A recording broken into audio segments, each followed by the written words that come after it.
Hello guys, good morning. Welcome to my channel. Happy Friday everyone. Happy Bernie Santos sa lahat. Ayan si Lucky guys. Our time is 7:43. Sobrang init na dito guys. Oh. Ganun kainit dito sa taas. Grabe. Para kang nasa baba. Walang kahangin-hangin. Oh my gosh, mga gat. Dito pa nga lang ako, nangagat na yung init. Kaya dito guys, kung hindi ka maglalagay ng sunscreen, grabe, susunog yung mukha mo. Kaya ngayon, naglalagay na ako ng sunscreen.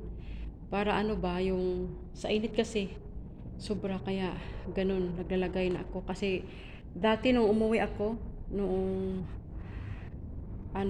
isang uwi ang nakalipas, sabi ng tiya ko, ang sunog doon ng mukha ko para daw ako nasa bukid. Kasi para daw ako nagtatanim ng palay sa bukid. Sabi ko, kasi ang init sa tower, tapos panay ako punta ng balcony. Sabi niya, maglagay daw ako ng sunscreen kahit nasa loob lang ng bahay. Tama naman. Kasi nga, sa sobrang init talaga ng panahon. Kaya yun, naglalagay na ako. Hindi naman papaganda yun guys eh. Sa lang yun. Protection sa init pa. Ganyan siya kasad guys since last night.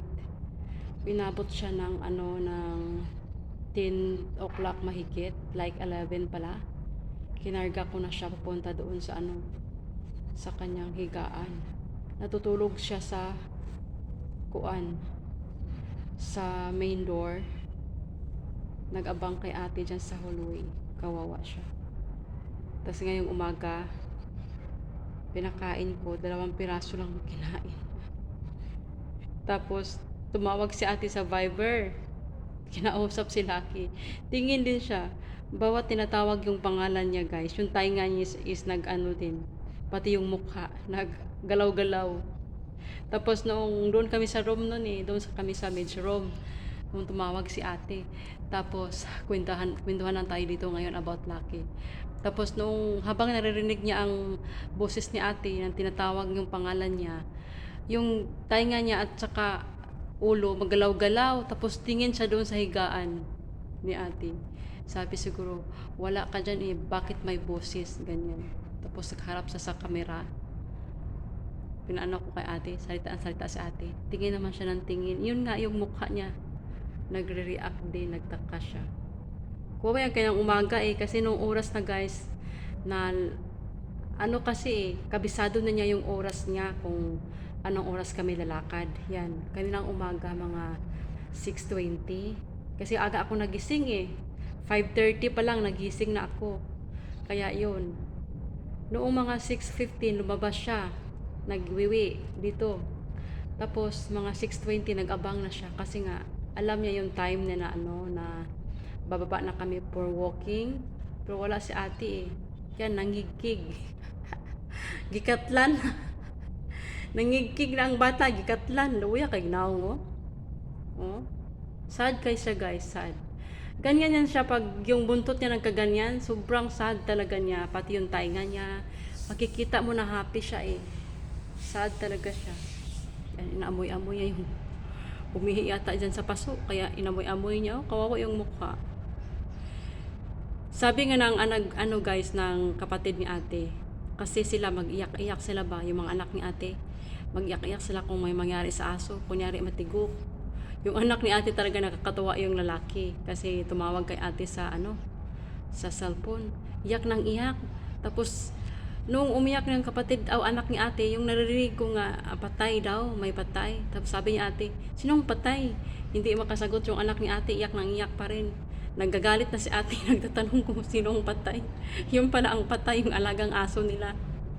Sabi niya, grabe talagang hanggulhol guys, akala ko nga tao yung namatay Tapos yung pala yung alaga nilang aso. Sabi ni ate, aso lang, ganyan ang hilak, ang iyak mo, grabe ka naman, para kang namatayan ng sabi ni ate.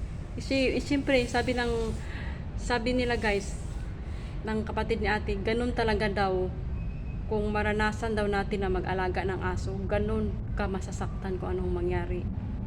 Kaya, sabi ng kapatid ni ate, sige, subukan mo yan. Pag ikaw nag-alaga ng aso, ganun ang maramdaman mo. Kaya ngayon, naramdaman din ni ate ba na Si Lucky. Kasi si Lucky ang ano eh, alagang-alaga ni ate yan. Siya nagpapakain.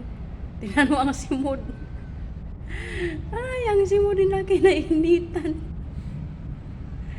Kaya hanap ng hanap niya si ate kasi si ate yung nagpapakain.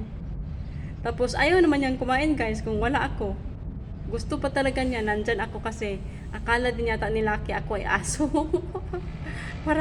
para agawan ko siya kasi pag inaagawan ko siya yung mag-ano ako action ng agaw sa kanya, bilis niyang kumakain.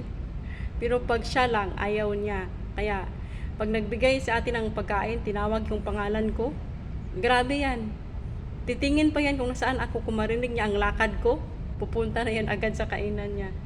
Kasi takot siya eh na agawin ko yung food niya. Yan, ganyan yung itsura niya guys. Oh, kwentuhan lang tayo. Ano, sa araw na ito. Hindi pa ako nag-almusal guys. Medyo puasa ng konti. Puasa. Puasa daw pero ang dami-dami kong food dito sa ano, sa nagluto ako ng ginataan, mayroon akong putumaya. Paano ako nito magpuasa? Hi! Are you sad? Are you lonely? Ha? Pinakain ko yan siya kanina ng ano, dog food. May dog food yan siya guys, patago lang kasi bawal sa kanya. Pinagbawalan kami. Ano, 2 piraso lang kinain. Pero mamaya pag nagutom yan, nanghingi naman yan. Sabi ko, papayat ka sa akin bago pagbalik ni ate. Kasi hindi siya matakaw pag ako ang kasama ko. Kahit kumakain ako guys, pag kami lang hindi yan nanghingi. Pero pag nandyan si ate kumakain ako, sunod na sunod sa akin. Pero hindi ko siya binibigyan. Yan yung itsura niya. Nagpaaraw, pati ako pinawisan tuloy. Nakakaloka. Makapasok lang aking, ang init-init dito eh. Hanggang dito na lang guys. Maraming salamat. Ang sipag magyaw-yaw, no? Please like and subscribe to my channel. And Lucky is here. The handsome boy is here. Bye-bye.